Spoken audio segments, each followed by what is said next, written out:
আপনারা দেখছেন TVN 24 news network. সবশেষ আপডেটে স্বাগত জানাচ্ছি আমি নূর নূপুর।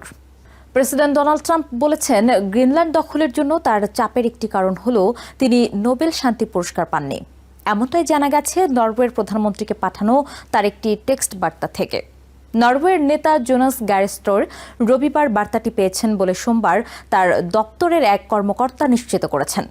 বার্তায় ট্রাম্প বলেছেন, নরওয়ে তাকে 8টি যুদ্ধ থামানোর জন্য নোবেল শান্তি পুরস্কার না দেওয়ায় তিনি আর নিজেকে শুধু শান্তির কথা ভাবতে বাধ্য মনে করেন না, তবে শান্তি সবসময়ই প্রধান থাকবে এবং এখন তিনি আমেরিকার জন্য যা ভালো ও যথাযথ সেটিই বিবেচনা করতে পারবেন। বার্তাটি প্রথম প্রকাশ করে পিবিএস। ট্রাম্প একই সঙ্গে ডেনমার্কের গ্রিনল্যান্ডের ওপর সার্বভৌম দাবিকেও প্রশ্নবিদ্ধ করেছেন। তিনি বলেছেন, এর পক্ষে কোনো লিখিত দলিল নেই। গ্রিনল্যান্ডের ওপর সম্পূর্ণ ও পূর্ণ নিয়ন্ত্রণ না থাকলে বিশ্ব নিরাপদ নয় বলেও দাবি করেন ট্রাম্প। গত এক সপ্তাহে গ্রিনল্যান্ড নিয়ে উত্তেজনা দ্রুত বেড়েছে, আর এই বার্তা ট্রাম্পের অবস্থান ও কৌশল নিয়ে নতুন অনিশ্চয়তা তৈরি করেছে। গ্রিনল্যান্ড 300 বছরেরও বেশি সময় ধরে ডেনমার্কের অংশ। বহু বিশ্ব নেতা আমেরিকার কাছে দ্বীপটি হস্তান্তরে ট্রাম্পের দাবির সমালোচনা করেছেন। গ্রিনল্যান্ড হল আর্কটিক অঞ্চলের এক বিশাল বরফে ঢাকা দ্বীপ। নরওয়ের প্রধানমন্ত্রীর দপ্তর জানিয়েছে, ট্রাম্পের বার্তাটি ছিল জোনাস গার স্টোরের আগের একটি বার্তার জবাব। সেই বার্তাটি ফিনল্যান্ডের প্রেসিডেন্ট আলেকজান্ডার স্টাবো সহ স্বাক্ষর করেছিলেন, যিনি ট্রাম্পের ঘনিষ্ঠ হিসেবে পরিচিত।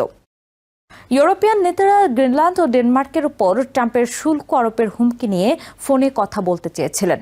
তারা লিখেছিলেন, তাদের একসঙ্গে উত্তেজনা কমাতে হবে, চারপাশে অনেক কিছু ঘটছে, সেখানে তাদের ঐক্যবদ্ধ থাকা দরকার। ট্রাম্পের বার্তার পর প্রধানমন্ত্রী স্টোর বলেন, তিনি বহুবার ব্যাখ্যা করেছেন যে নোবেল শান্তি পুরস্কার দেয় একটি স্বাধীন কমিটি, নরওয়ের সরকার নয়। এ বিষয়ে হোয়াইট হাউস কোনো মন্তব্য করেনি।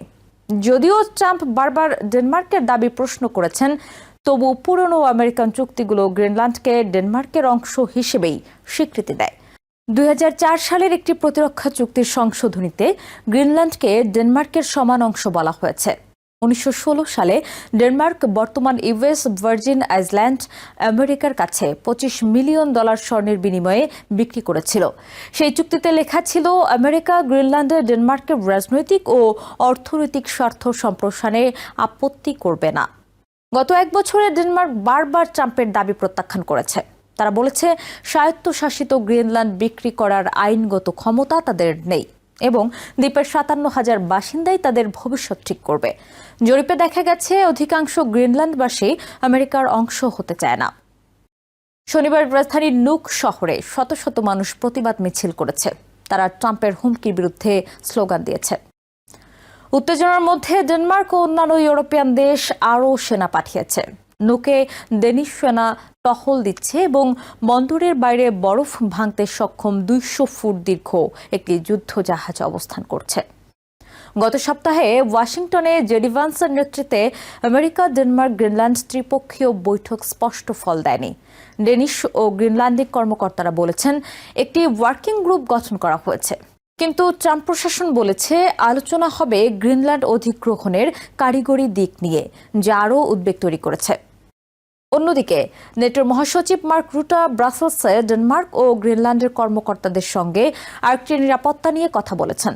ইউর পররাষ্ট্রনীতির প্রধান কায়া কালাস বলেছেন, সার্বভৌমত্ব বিক্রির বিষয় নয় এবং ইউরোপ তার স্বার্থ রক্ষায় দাঁড়িয়ে থাকবে। এদিকে ট্রেজারি সেক্রেটারি স্কট বেসেন্ট বলেছেন, তিনি নরওয়েকে পাঠানো ট্রাম্পের বার্তা সম্পর্কে জানেন না এবং নোবেল পুরস্কার নিয়ে ক্ষোভ থেকেই গ্রিনল্যান্ড ইস্যু এগোচ্ছে, এই ধারণাকে সম্পূর্ণ ভিত্তিহীন বলেছেন। নিউ ইয়র্ক থেকে সম্প্রচারিত টিভিএন 24 টেলিভিশন, বিশ্বজুড়ে বাঙালির কণ্ঠস্বর।